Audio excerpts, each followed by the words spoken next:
Hey, what's up? It's Spaz the Magician, and welcome to episode 1 of Real Talk. This is a series where I discuss various subject matter about magic, and also go over things that have happened and are currently happening inside the magic community that no other magic channel talks about. For more information on this series, please look at the preview video I had posted for this series. That being said, let me get into episode 1, which I decided to talk about types of magic. And what I mean by types is there are two, this is broken down into two parts. There is category, and then there is style. To briefly explain these two, category is the basic definition of the type of magic you're doing, where style is a very specific thing you're doing within that category. Now, I will be leaving links in the description below this video to each type of magic so you can fully understand and get the gist of exactly what these are. But I just figured it would be interesting to actually go over this so you understand what you're looking at or know what types of magic exist out there. So, the first thing I'm going to get out of the way is what is not magic.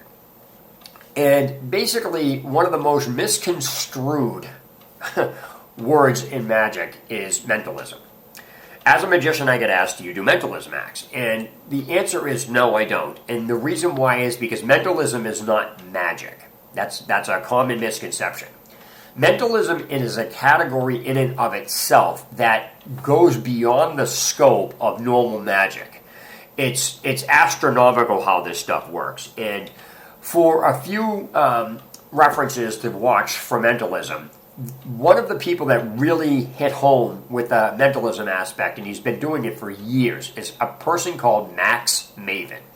Again, I'll leave a link to one of his performances below. But when you take a look at how he is and the way he handles himself and everything else, he's perfect for the part. I mean, he looks like he runs the Church of Satan, but that's basically the look he's going for because it's mystifying and things like that. But again, do not confuse mentalism with magic. It is not. It's in its own category. The next thing I want to go over is nonsense words that people are trying to turn into categories of magic that kind of become commonplace so people understand what they're saying. But in the end, they're still not actual categories of magic. Magicians may do somewhat of these things, but it's not an actual category.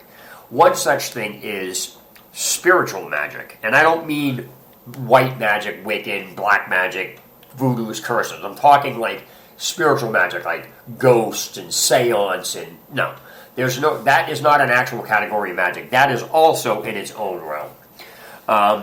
So that being said, I'm going to start off with some of the most real obscure types of magic and then work my way up to the most common ones.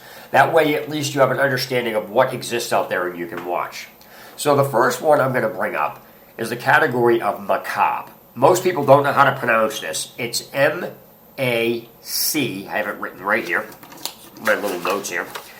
It's spelled M-A-C-A-B-R-E. Looks like it's pronounced macabre, but it's actually macabre.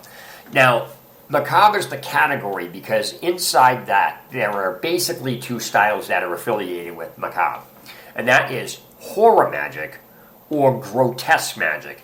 And this would be eating maggots or crickets or pulling maggots. I know that sounds gross, but that's basically what it is. It's real magic that makes you go squeamish. Again, there's still tricks, but it's just like, who does this stuff? And that would be like needles through the arm, blood, guillotine, tricks like that. That's macabre magic. That's all that is. All right. The next one I'm going to get out of the way is something called cabaret.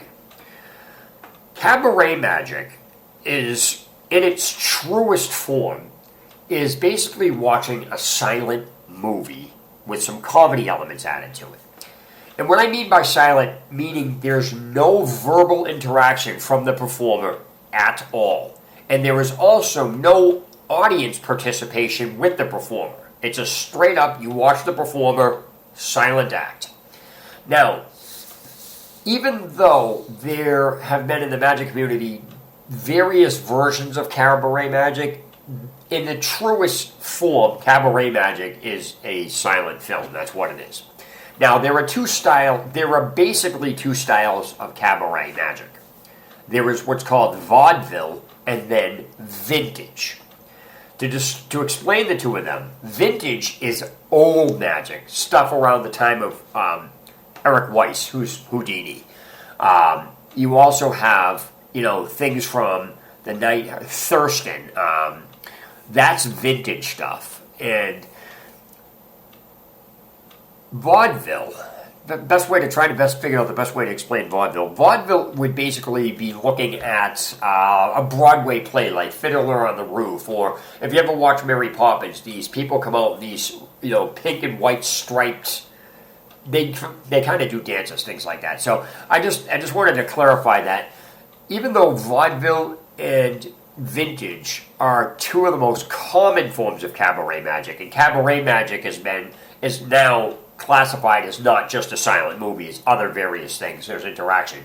I just wanted you to understand the true definition of cabaret magic is literally a silent movie, and again, vaudeville and vintage fit the category of cabaret. Okay, so now I'm going to get into close-up. Now, close-up is anything done under scrutiny, whether one-on-one or surrounded, but it's done close-up. Now, close-up is the category. Now, when you have various styles inside close-up, you have something called table magic, parlor magic, and walk-around.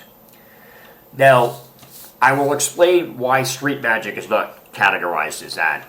That's at the end. But those three styles of close-up are very cool. Now, they're not the only styles; they're the most common form, because you could do, I guess it would be table hopping in a bar or walk around or anything else. Those are basically the three common styles. But again, close-up magic is when you are literally under scrutiny or having people look at you close up.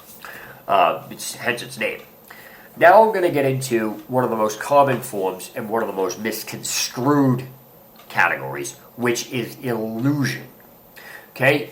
The term illusion is nothing more than a fancy way of saying elaborate stage props. And I'm talking huge pieces of things that you see like David Copperfield do, and other, basically that's what you're looking at. That's an illusionist. It's a fancy way of saying elaborate stage magic. Now, I'm going to pretty much go over a couple things. I'm looking at my notes here. I'm going to explain why you didn't hear me talk about street magic or comedy magic as a category. And that is because magic in street performance or street magic and comedy are not actual categories. They're styles of magic because they can fit into any category.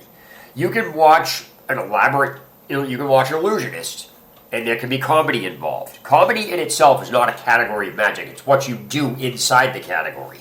Street magic, again, just because it's on the street, most people affiliate street magic with, David Blaine or walk-around stuff that you see people doing. But no, you can literally do stage illusions on the street. So that's why I didn't classify it as an actual close-up or stage, because you could do both with it. It's something that fits into multiples of these categories. You can even have a set design where you're doing vaudeville stuff that's on the form of a street. So the point being is that stage magic, street magic, and comedy magic are styles of magic. They are not categories themselves. Sorry if I contradicted myself. Sorry, let me rephrase that. Street magic, stage magic, and comedy are not categories. They're styles because they can fit into any category. Now, the reason why I said stage magic is not a category, even though there is such a thing as stage, is because you can actually do close-up magic on stage by projecting it to your audience. So I think you're starting to see where I'm going with this and why these things are different and such stuff like that.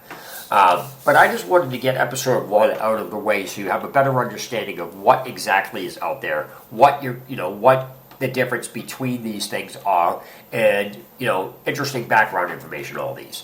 Now again, the descriptions of all these will be in the the links to all these videos while they last will be in the description underneath this video. And when I say while they last, whether or not YouTube takes them down or not, you can find them there. But I just wanted to get that stuff out of the way and say thanks for watching episode 1. And please, if you like the series, make some comments about this and things like that. And that's it. Let me know what's coming. Spaz and Majestic signing out. Have a good day or night.